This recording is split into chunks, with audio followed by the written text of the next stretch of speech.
right, we're on the trail. It's walking with Allen. It's not hiking with Kevin after all. You've picked the wrong channel. So here we are with let's walk on out of the talking people zone. This is Allen Freeman, and we'll learn about me soon because most people don't know either one of us, I guess. Yeah, pretty much 99% of the world. And this is Dean LeCrone, star of stage and screen, and artist extraordinaire. Hi, hello. Actor, cartoonist, cosplayer.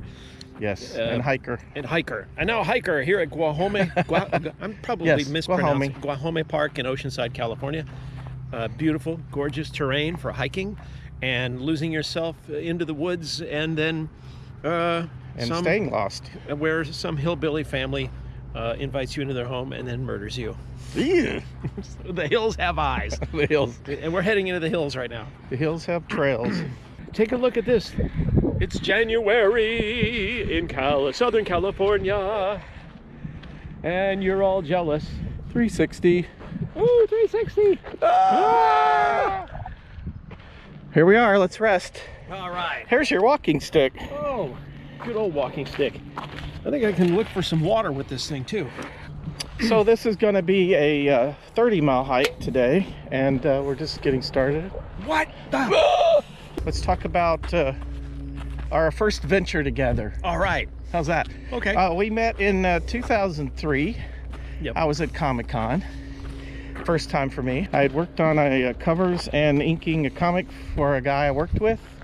We worked at Microsoft, working on games. And we worked on a couple issues of his book Crossings, and so he said come on, and I was helping him with his booth. He and his wife, his whole family were there, and I think even his parents, I don't know, and his wife, they were all there. And then well, they lived in San Diego. No, his parents might have, yeah, possibly. Yep. Anyway, so they finally gave me a little break and said, you can walk around and look at the convention. I'm like, cool. And I just walked around like 2 aisles or something, and then I see this guy sitting there seriously drawing at his booth. And I'm looking through his books, and I'm like, ooh, hey. And I had been putting out Slam Bang, the explosive comic anthology. Yes. And so I said, you need to contribute to my book. And you said, sure.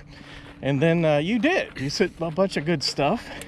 Yeah. And so the next year, I had Bonnie, my wife, with me, and we had a booth, and you still had a booth. Yep. And I was in the small press area again that year. I was in. I was in that.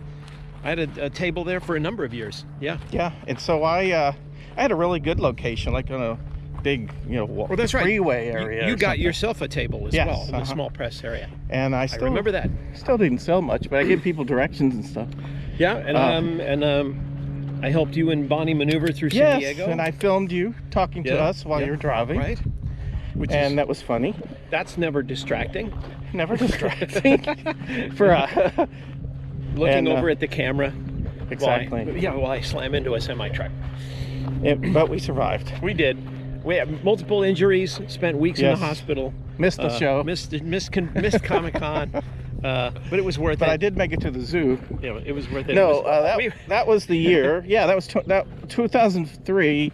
So it was 2004 when we did that. And then 2005, Bonnie and I went with my parents to Hawaii for their 50th. I was in the suitcase. Yes. I forgot to unzip it. That was back in the hospital. Back in the hospital every summer. So then 2006, neither one of us got a booth because it seemed, I think, random or something that they didn't give it to us. Yeah, it was very bizarre. I'd been exhibiting in the small press area of Comic-Con for since 1998 at the time. And all of a sudden, because every year you had to sort of reapply and send in copies of the stuff you're going to... Well, they started to make you reapply every year and send in physically mail or send an email of your new stuff. And in 2006, I just really didn't have much new stuff. I had a new little Doc Smith book. Doc Smith, socially awkward outcast character I created loosely based on Brad Smith, whom I went to college with, whose nickname was Doc. And I introduced a little tiny little tiny booklet of single panel gag cartoons. And that year I got the rejection letter, said, you're just not creating enough new content. And we're sorry to say you don't get a booth this year. I'd been doing it for like, I don't think I even got an excuse. They just said I didn't have a booth. It was like 7 years in a row, and they've typed out this letter that said I didn't have enough new content. Now at the time, things were shifting at Comic-Con, and people in small press were showing up with toys of their characters, toys and plush dolls, and really pumping money into this stuff. You know, I'm trying to raise a kid, and all my money's going towards my son, which is fine. I didn't have the money yet to create the kind of figurines and things for my characters, like Tacklebear and Barco the Stick Dog or Doc Smith. And so I was really disappointed. So that's 2006. We inadvertently just decided, hey, let's just walk around and have fun. And from time to time, Alan decided to turn on the camera, and we would riff and goof around. And then I remember that fall, you just mailed me like a couple of discs of like 7 hours of just raw footage. And I thought, hey. Oh, you're talking about 2006. Yeah. I thought, hey. Yeah, 2006 we decided to, on the spur of the moment, shoot just the whole video about the con. Yeah, the whole weekend we didn't know what we were going to do with it. We were just kind of doing it for our own fun. And then he sent me this like 6 or 7 hours of just raw footage, and I went, I think we got something here. Yeah. I think I could. And we had decided not to. Well, first we were going to interview celebrities. Yeah. Remember? And we interviewed Lou Ferrigno, and that was there's nothing going on there. We couldn't find enough celebrities. No. You know, I mean, even though they're there, but you know. And they're busy drawing and stuff. They don't want to. Yeah, I remember. Talk. So we just like, let's just interview some of the artists and cosplayers. And well, yeah, once you decided to do that, then it was really funny. Well, the fun of it was we didn't plan anything. We just go, you want to film today? Yeah. We did buy a microphone on the spur of the moment. That's right. Last minute, grabbed a microphone. Radio Shack. Yeah. And we just went around. Then improvised all these interviews and ambush interviews. And I don't think anyone else had been doing that I know of. No, in 2006 it wasn't a thing yet because YouTube was in its infancy. Right. And you could only post like 10 minutes worth of at a time. Right. And so so it was in its infancy, and nobody was. I mean, people were showing up and filming things occasionally, but I mean, not like now. Now people are posting hundreds and hundreds of interview style videos, and it's nuts. It's just. So I think we started that. I think we ended up spending 8 months with you in Kentucky and me in San Diego working on it, piecing it together, and I had it all planned in my head, and it ended up being the 42-minute film called Dean LeCrone versus the Mutants of Comic-Con. And eventually shown at some comic conventions that I went to. Small Press Comic Explosion. Yeah. Showed it, and at least one other that I remember. Well, I was a member at the time of the Fallbrook Film Factory. Fallbrook, California had a consortium of filmmakers, both amateur and professional. And I talked with my good friend Janie Chesney and her son Brandon and a few other people in the Fallbrook Film Factory about what if we have an evening of we show some animated films but the big film of the night will be our film about Comic-Con, and make an evening of it, and maybe it'll raise a little money for the film factory. So we booked the old historic Mission Theater in Fallbrook, and we had a big like a premiere. I'd say that was so 100 fun. People maybe. About 100 people filled the theater. Had a red carpet. We had a red carpet, and we had a limo. Yeah. And my son rode in the limo with us, and Julie Kaufman, our dear friend. And my parents flew in from Nebraska, and that was crazy. And it was like a real premiere. He filmed us getting out of the limo. Yeah. Yep. And we showed Chuck LeCrone how to use the camera, and about 2 seconds. here's how to do it. By some miracle, it was a great footage. He's like, I don't think I got it, but he did. We showed some animated films that like high school and college age kids did, and then we gave out an award for some awards. Yeah, and costume. We had.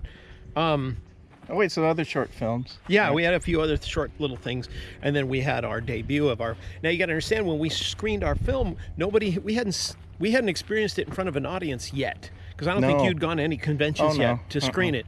So we didn't know how anybody was going to react to this 42-minute film, which is supposed to be funny and fun and silly. And the theater was exploding with laughter. I couldn't believe it. And you were smacking the shit out of me. I was beating You're like, you. That's funny. I was like, it's working. Hitting. I had the camera on, and I was filming you, and you were beating me. I was like, it's working. These jokes are working. Somewhere I have that on That one works. That one works. Yeah, they're laughing. Working. They're laughing. Oh, and you had a big stick, and you were hitting me with it. This is when I'm nice to him. This is when I'm nice to him. You don't want to see when I'm angry with him. I'm not doing any more videos. When it's I'm too painful. I'm angry with him. I get out the baseball bat and pull a Joe Pesci on him, you know. No, I'd run away, but I'm too tired. Yeah. And then we had an after party over at the Fallbrook Arts. Yes. That like arts a few complex. blocks away. Yeah, it's an arts complex. And we had two wonderful caricature artists, Jorge Pacheco and Joanne Stevens, and they did caricatures of people throughout the night. We were dancing. And we had music. Yeah. We had some music playing. And we had dancing, and we had. Oh, we were selling. We had my video playing. Oh, we were snapping. On a little screen for anybody who showed up. We were selling DVDs. You were selling DVDs. We had music. We had. I think we had some snacks too, and food maybe. I can't remember. Let's show them. Here we The are. beautiful scenery. It's wonderful. The raging rivers. The raw sewage of. See how we are men of danger.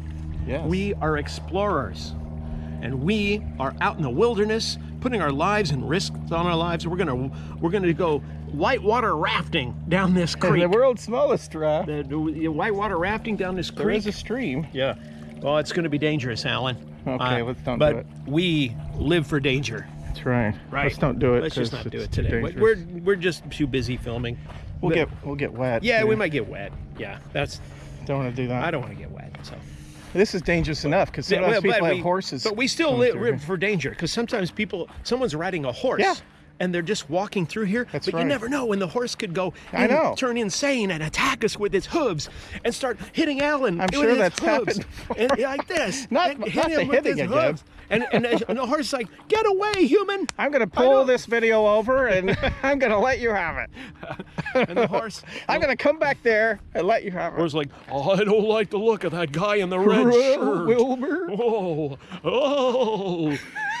That's usually what they say. We might see a unicorn on the trail, though. That's a rarity. That's true. It would probably be over there somewhere. Sometimes we do. I think I see one right here.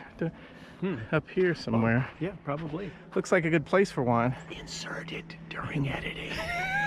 I didn't say that. Edit that out. While I'm editing that in, I'll edit that out. Okay. So it was a great screening of the film, and then. And then the next year. The next year we actually did get a table. 2007. Remember, we did get a table. Yeah. Oh yeah. Somehow we combined our efforts and got a table one more time, and sold DVDs for the table. It was my most successful. Time at Comic-Con. As far as selling, we sold a lot of DVDs. We sold a lot of DVDs, and we got a lot of great feedback about the film. We got to show all the scenery. Yeah. Beautiful. Would you jump in that? I want to get that, like a prank thing. We'll see if we get more viewers. Rare rabbit. Yes. And then I'll go get help to get you out. Promise.